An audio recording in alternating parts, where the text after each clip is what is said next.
내게 이루어지이다. 여러분, 지금 맨하탄의 가장 번화한 거리인 타임스퀘어에 혹시 가보신 분 계신지 모르겠어요. 타임스퀘어의 한 빌딩에 그 빌보드 광고판에 이런 그림이 있습니다. 산타크로스가 웃고 있는 그림이 있고 그 밑에 예수님이 십자가 이렇게 머리에 가시한 십자가의 고통을 호소하는 그 얼굴이 있는 두 그림이 지금 빌보드에 붙어 있어요. 근데 그 밑에 Keep the Mary, Dump the Myth라는 말이 붙어 있어요. 지금 아마 타임스퀘어에 여러분이 다니시면 혹시 빌보드가 붙어 있는, 간판이 붙어 있는 건물 볼 수 있어요. 이게 무슨 말이냐면 성탄이니 예수님이니 하는 이야기는 신화다. 그래서 신화를 벗어버리고 산타와 함께 즐겁게 지내라. 예수님 탄생 이야기는 산타 이야기와 같이 지어낸 얘기일 뿐이니 그냥 이 시즌을 산타와 같이 할로데이 시즌 메리 즐겁게 지내라고 하는 표제형을 쓰면서 빌보드가 타임스퀘어 지금 빌딩에 있어요. 예수님의 탄생과 그분의 삶과 십자가 사건 부활을 지어낸 이야기, 어쩌다 생긴 이야기로 취급하고자 하는 무신론적 사람들의 광고가 붙어 있습니다. 어떤 자유주의 신학자는 성경은 2000년 전에 미기일 때 썼던 글이기 때문에 현대에는 맞지 않는다. 현대에서는 그것을 재해석해야 된다고 그렇게 주장하는 학자들도 있습니다. 이 세계에는 많은 나라가 나름대로 신화를 가지고 있습니다. 확인되지 않은 신화를 가지고 있습니다. 우리가 일반적으로 잘 아는 그리스 신화가 있죠. 일본도 신화가 많이 있고 한국도 곰 얘기, 알 얘기 여러 가지 신화가 있습니다. 그러나 유대인들은 신화가 없어요. 유대인들은 하나님의 말씀 토라를 갖고 있어서, 율법을 갖고 있어서 그들에게는 신화라는 것이 없습니다. 그런데 그것을 학자들이 신화라는 말을 붙여서 기독교 역사의 역사적인 사건들을 쉽게 취급하려고 하는 경향이 있지만 하나님의 말씀과 그리고 예수 그리스도의 탄생의 역사적 사건을 아무도 부인할 수 없는 사건입니다. 기독교는 우리들의 지성과 이성을 외면하는 그러한 종교가 결코 아닙니다. 성경을 보면 생각하라는 말이 많이 있습니다. 오늘 본문 1장 29절을 한번 읽어볼까요? 같이 누가복음 1장 29절 시작. 처녀가 그 말을 듣고 놀라 이런 인사가 어찌민고 생각하매. 천사가 나타나서 마리아에게 은혜를 받았다고 말하고 그리고 수태의 아들을 낳는다는 말을 하고 있는 중에 이게 무슨 말인가 생각했다고 말했습니다. 마태복음 1장에는 요셉도 생각한다는 말이 나옵니다. 요셉도 마태복음 1장 20절에 이 일을 생각할 때에 마리아가 잉태인 것이 성령으로 됐다는 말을 듣고서 그 일을 생각할 때에 주의 사자가 현명하여 가로되 다윗의 자손 요셉아 내 아내 마리아 데리기를 무서워 말라. 골로새서는 위의 것을 찾으라, 위의 것을 생각하라, 땅의 것을 생각하지 마라. 생각에 대한 이야기가 많다는 것은 기독교는 생각할 수 있는 종교, 이성의 영역을 무시하지 않는 이성과 지성을 존중하게 하는 종교라는 것입니다. 그러나 그것만 강조한 것이 아니라 믿음도 강조했습니다. 여러분, 이 본문 누가복음은 누가 썼냐면 누가가 썼어요. 누가복음과 사도행전을 가리켜서 신학자들은 누가복음서라고 한편으로 설명하기도 합니다. 어쨌든 누가는 의사 출신입니다. 의사는 정밀한 과학적 실험과 정확한 데이터에 의해서 사실을 기록하는 사람입니다. 누가복음 1장 3절에 모든 자료를 미루어 볼 때 자세히 설명하는 것이 옳겠다고 하여 내가 데오빌로 각하에게 이 글을 썼다고 그런 말이 나옵니다.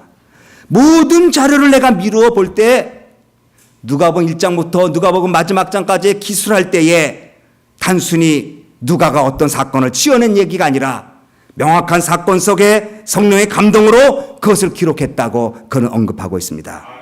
그런 의미로 누가복음 1장을 장식하는 것이 세례 요한의 탄생과 예수 그리스도의 탄생입니다. 그러나 세례 요한의 탄생은 인간적인 탄생이 되지만 예수님의 탄생은 동정녀 탄생입니다. 세례 요한의 탄생은 엘리사벳과 사가랴에 의해서 태어난 육과 정에 의해서 태어난 탄생이지만 예수 그리스도의 탄생은 성령에 의하여 마리아의 몸을 빌려 이 땅의 역사적 사건으로 오신 동정녀 탄생 이야기인 것입니다. 그러므로 동정녀 탄생은 믿음의 핵심입니다. 오늘 우리는 사도신경을 고백했습니다. 그 아들 예수 그리스도를 믿사오니 이는 성령으로 잉태하사 동정녀 마리아에게 나시고, 예수님의 동정녀 탄생을 우리는 믿습니다. 그러므로 동정녀 탄생을 확고하게 믿고 흔들리지 않아야 합니다. 이성으로 믿을 수 없을, 이성으로 분해되진 않지만, 분석되진 않지만, 그러나 이성을 부정하지 않으면서도 초월적인 하나님의 역사를 강조하는 성경 말씀에 동정녀 탄생을 하나님의 역사로, 성령의 역사로 증거하고 있습니다. 언젠가 버틀리 대학에서 미국 교회를 대상으로 예수님이 동정녀 탄생했냐고 그것을 질문을 했어요. 그랬더니 복음주의적인 그 교단인데도, 어느 교단이라 제가 말씀드리진 않지만, 예수님이 동정녀 탄생했느냐고 믿느냐? 고개를 갸우뚱한 사람이 10명 중 3명이었습니다. 그런데 만약에 우리가 예수님이 동정녀 탄생을 믿지 않으면 심각한 신앙의 딜레마에 빠집니다. 먼저 예수님이 죄가 없으신 분으로 이 땅에 오셨다는 것이 증거되지 않으면 예수님은 제물이 될 수가 없습니다. 흠이 없고 점이 없는 어린 양 같은 예수님이어야 되는데, 인간의 몸으로 난 사람은 모든 사람들이 죄 가운데 태어나기 때문에 만약에 예수님이 동정녀 탄생을 하지 않았다면 그는 희생제물이 될 자격이 없는 것입니다. 그러나 예수님은 사람에 의해서 태어나진 것이 아니라 성령으로 잉태되어 마리아의 몸을 이 땅에 오셨기 까닭에 그 예수님은 흠도 없고 점도 없는 죄 없으신 분인 것을 성경은 얘기하고 있습니다. 예수님 우리와 같은 인성을 가지셨지만 히브리서에 그는 죄가 없다고 말씀하고 있습니다. 동정녀 탄생은 또한 예언된 예언의 성취입니다. 창세기 3장 15절에 여자의 후손은 내 머리를 상하게 할 것이요, 이게 원문에는 여자야라고 말할 때 그 여자, 바로 그 여자의 후손이라고 말했습니다. 마리아를 가리킵니다. 이사야 7장 14절에도 처녀가 잉태의 아들을 낳을 것이라고 예언하고 있습니다. 이 예언의 성취대로 여자의 후손, 그리고 처녀의 잉태로 태어난 예수 그리스도가 이 땅에 총독 아구스도가 호적할 때에 베들레헴 마구간에서 예수님이 마리아의 몸을 빌려 이 땅의 역사적 사건으로 오셨다는 것입니다. 이런 귀중한 기독교의 정통교리인 동정녀 탄생을 성경은 누가복음과 마태복음은 강조하고 있습니다. 마가복음은 예수님이 공생애부터 시작하고 있고, 요한복음은 예수님의 탄생을 말씀이신 하나님으로부터 출발하고 있지만, 마태복음과 누가복음은 예수님께서 이 땅에 어떻게 오셨는지를 구체적으로 설명할 때에 마태복음은 다윗의 후손인 요셉을 중심으로 예수님 탄생을 얘기하고 있고, 누가복음은 마리아를 중심으로 해서 예수님 탄생 이야기를 설명하고 있으니, 마태는 요셉을, 누가는 마리아를 중심으로 예수께서 이 땅의 역사적인 인물로 동정녀 탄생을 오신 것을 강조하고 있습니다. 그러게 우리는 대강절을 지나면서 성탄절을 맞이하면서 우리 주님 예수께서 마리아의 몸빌로 이 땅에 오신 분인 것을 기억하고, 흠도 없고 점도 없는 예수 그리스도, 희생제물로 오신 그 예수님을 찬양하고 기다려야 하는 것입니다. 오늘 본문은 마리아를 향해 은혜 받은 자라고 가브리엘 천사가 마리아를 부르는 것으로 시작합니다. 마리아가 하나님께 은혜를 받았는데 은혜 받은 소식이 뭐냐면 처녀가 아들을 낳는다는 것입니다. 어떤 사람도 처녀가 아들을 낳는다고 하면 축복이라고 말하는 사람 없습니다. 재앙이라고 말할 것입니다. 불쌍하다고 말할 것입니다. 특별히 당시 문화권 속에서는 처녀가 아이를 낳으면 돌로 맞아 죽어야 되는 상황이었습니다. 그런데 이게 은혜라는 것입니다. 이런 은혜를 마리아가 받았다는 것입니다. 여러분, 은혜는 좋은 것만 나에게 있는 것이 아닙니다. 설명할 수 없는 불확실하고 불합리한 것도 하나님의 뜻이라고 하면 내가 받아들일 수밖에 없는 것이 은혜인 것을 믿으시기 바랍니다. 내 머리로 계산하고 판단하고 내가 손해될 것 같으면 부인하고 반대하는 것이 아니라, 내가 이성적으로 상식적으로 통하지 않아도 하나님의 섭리 속에 있는 것이라고 한다면 그것을 받아들일 줄 아는 사람이 은혜 받은 자인 줄 믿으시기 바랍니다. 가브리엘 천사가 마리아에게 아들을 낳았는데, 그러자 마리아는 말하면 내가 아직 사내를 알지 못하는데 어떻게 이런 일이 있을 수 있겠습니까? 가브리엘 천사가 말합니다. 대저 하나님 말씀은 능치 못함이 없느니라. 아멘. 여러분, 누가 말하느냐에 따라서 그 말의 능력이 달라져요. 그 말에 힘이 있는지 실없는 말인지는 그 말을 누가 하느냐에 따라서 그 말의 실행성이 달라지죠. 하나님이 말씀하셨습니다. 하나님의 말씀은 능력이 있고 하나님의 말씀은 못할 것이 없습니다. 사람은 계산해서 안 되는 것이지만 하나님은 불가능을 넘어선 말씀이기에 그 말씀대로 된다고 마리아는 고백하게 되는 것입니다. 하나님은 천지 창조할 때에 말씀으로 천지를 창조했습니다. 빛이 있으라고 하면 빛이 있었고 해와 달과 별이 있으라고 하면 해와 달과 별이 있었습니다. 하나님 말씀은 사건을 유발합니다. 하나님이 한번 말씀하시면 천하가 다 떤다고 말하고 있습니다. 요즘 과학자들은 사람의 힘으로 생명을 찾으려고 애를 쓰고 있어요. 생명의 문제와 죽음의 문제를 많이 노력하고 있죠. 알려고. 사람의 힘은 생명을 복제하거나 변형케 하는 능력까지는 왔어요. 그러나 아직 생명 자체를 만들지는 못해요.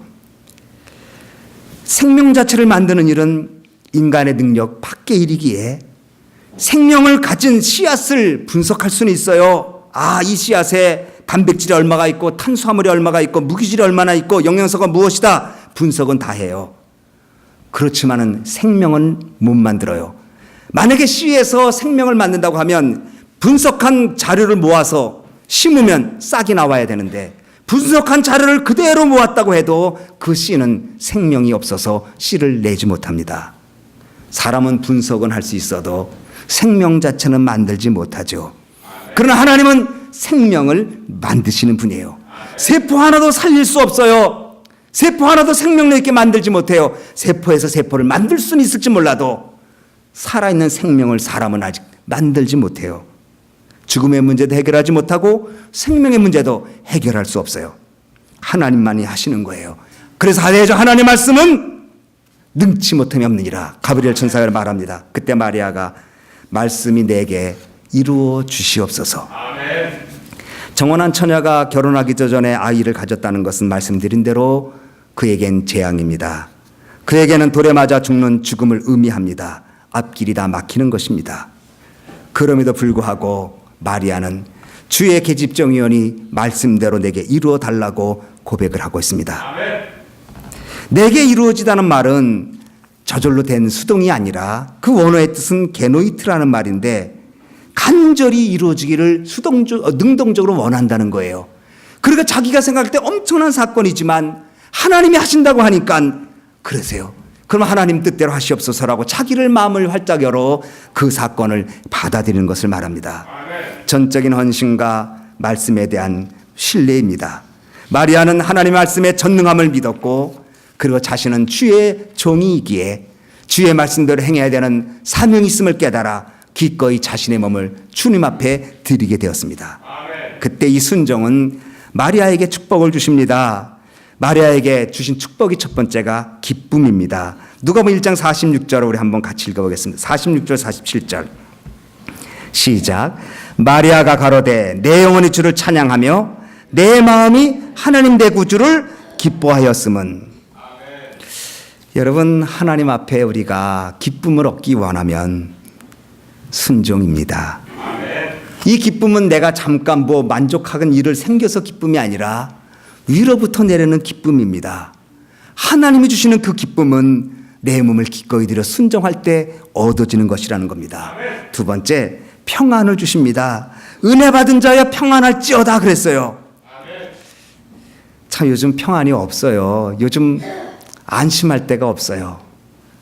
국민학교도 위험하고 극장도 위험하고 대학교도 위험하고 전 교회도 걱정이 돼요. 그래서 새벽기도 하면 저는 제일 뒤에 있어요. 항상. 여러분 새벽기도 매일 하시는 분 알지만 기도할 때 앞에 다 성도님들 기도하면 저는 제일 뒤에서 기도해요. 만약 여차 그런 일은 없겠지만 그러면 제가 몸 받쳐서 뛰어나가야 되잖아요. 그래서 제가 제일 뒤에 우리 권사님 앉은 자리에서 제가 16년째 앉아 있어요. 그건 정말입니다. 그리고 여기는 더군다나 외진 곳이잖아요. 컴컴한 화나지도 않고. 그 성도인데 한 분, 두 분 들어오면 정말 발소리 들으면 누군지 다 알아요. 아, 들어오시는구나. 그리고 저는 눈을 떴다가 감았다가 누가 들어오나 안 들어오나. 여차하면 이 몸 들여 하고 뛰어나가야죠. 정말 평안한 것이 없고 안전한 것이 없어요. 커네티컷 사건 정말 마음이 아프잖아요. 폴 틸리는 신학자를 말했어요. 이 세상은 안전한 곳은 없다. 용기가 필요하다. 용기 없으면 어딜 가도 안방 안에 있어도 불안에 떨 수밖에 없지만 용기를 가지면 어느 곳에 있어도 평안할 수 있다는 거죠. 그 평안을 누가 주겠어요? 그 용기 누가 주겠어요? 하나님이 함께 한다는 사실이죠. 하나님 나와 함께 하시지. 불 가운데 지날지라도 물 가운데 지날지라도 지금 낮의 해가 너를 상치 못하고 밤의 해가 너를 해치 못하리라. 밤의 달이 너를 해치 못하리라. 하나님 이 시간에 여러분과 함께하는 거 믿으시기 바랍니다. 그러니까 누가복음 1장 40절에 이렇게 말해. 여자 중 내가 복이 있도다. 내 태중의 아이도 복이 있도다. 여러분 이 세상에 많은 여인들이 이 땅에 오셨다가 가셨고 또 지금도 살아가고 계시고 앞으로도 여인들이 많이 이 땅에 있을 거예요. 누가 가장 복이 있는 여인일 것 같아요? 마리아예요. 죄송합니다. 여러분 부인이 아니고 마리아예요. 당시 사회 간섭으로 가장 저주받을 수밖에 없는 상황이에요. 왜냐하면 정혼하기 전에 임신을 했으니까. 그렇지만 기꺼이 하나님 앞에 자기 몸을 드리고 자기 영광은 아무것도 아니다. 예수님 영광보다는 그것으로 만족하겠다고 고백하고 기꺼이 헌신했던 마리아는 보세요. 아기 예수 탄생의 사건, 십자가의 죽음, 3일 만에 부활, 승천, 오순절 성령 세례 받을 때 모두 함께 했어요.